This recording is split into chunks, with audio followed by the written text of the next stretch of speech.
Right, this is a beta version of the first Rayman game on Atari Jaguar, and we're just going to see how far we can actually get in it without crashing or whatnot.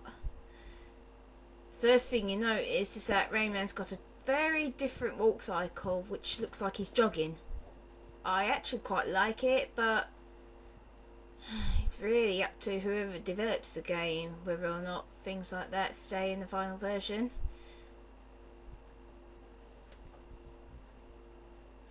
Right, we're coming up to an exit sign, and instead of that little tune or the yeah pose or whatever, it just jumps straight onto the next level. Anti-tunes are still here, as are piranhas, but you can't kill them at the moment because you've got no fist power. And there's hardly any room to jump about everywhere, so it's not easy. Right, grabbing onto vines is normal. So are biting anti-tunes and powers that top up your health. That's cool. Coming up to a photographer, he's still there and functioning.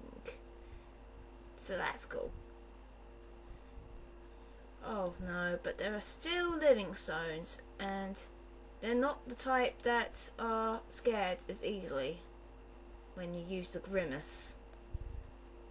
Right, how to get past that little green turd. Remember one thing for it, get hit. No, I had to disable the sound here because it sounded like shit when I was recording it. When the sound was on, when Rayman just got hit there, he would make a squeaking sound like a little girl or something. So we come to the end of that level and we meet Batilla, who's going to give me the fist power. Going to be very useful.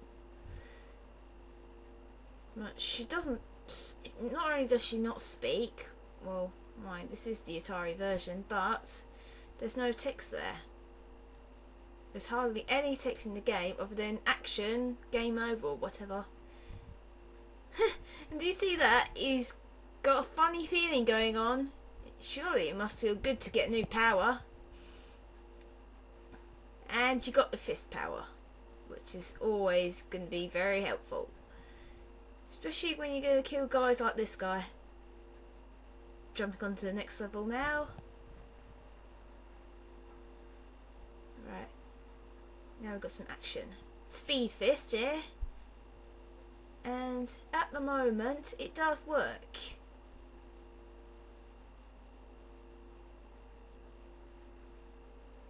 How long for though? Usually it only lasts until you die, but in this version it's slightly different. And whoa, what the fuck was that? It's like an enemy just like flew into the water. I had to speed it up there because that bit gets a bit boring. But you notice that there's the speed fist has worn off after I got hit. There's a hunter who shoots bullets minus the hammers, and his gun's not as protective.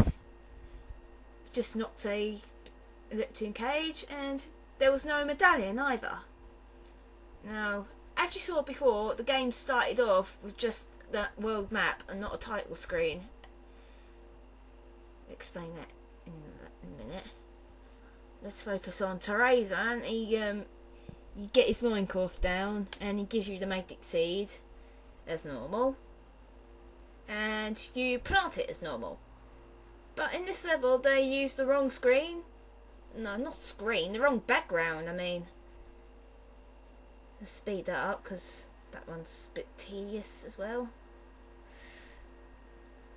It's a very hard level though, because it's very hard to not press left and right, because that makes the game crash. So we're back at Batilla, and she's going to give me the hanging power, which will be very, very useful and very much needed. Now, unlike the other Batilla level, there was no exit sign here, So you just keep jumping about until you move on to the next level. And I'm going to choose a Bandland level. Right, this would have been a Bongo's Hill level. In the PlayStation version, this level would be all dark and thundery, with all thunder and lightning and stuff. But here it's a nice sunny day. And we're being stalked by anti-toons and lightning eyes, you know, the eyes that shoot lightning. Right, cool, we got a speed fist again. Hope I will notice. Now, normally we don't collect things here, but at the moment we're going to collect them for a reason, and you'll see in a minute. It's very fiddly, this bit, because there's a glitch in this game, as I was trying to explain earlier, that that makes Virtual Jaguar crash when you press left and right at the same time. Right, we're at flying rings now. They're still there, and you grab onto them as normal.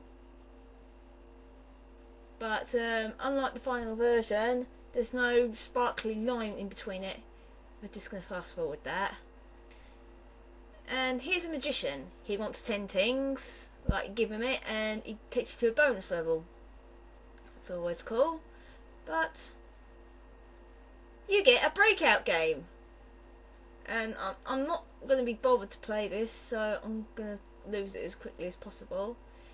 This was the bonus breakout game that could only be accessed with a cheat or something.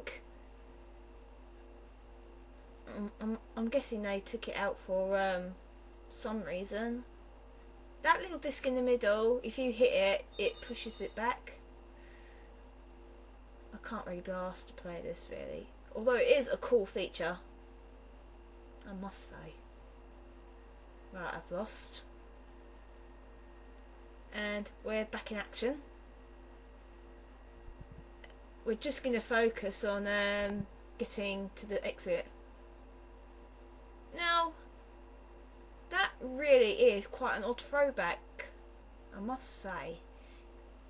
Not only does it leave you invisible for a while, like unlike the usual flickering when you get hit, it's a lot longer than usual. So we're just gonna try and get to the end. Yep, we've got anti-tone zooming at you. That's normal. And that throwback leaves you invisible.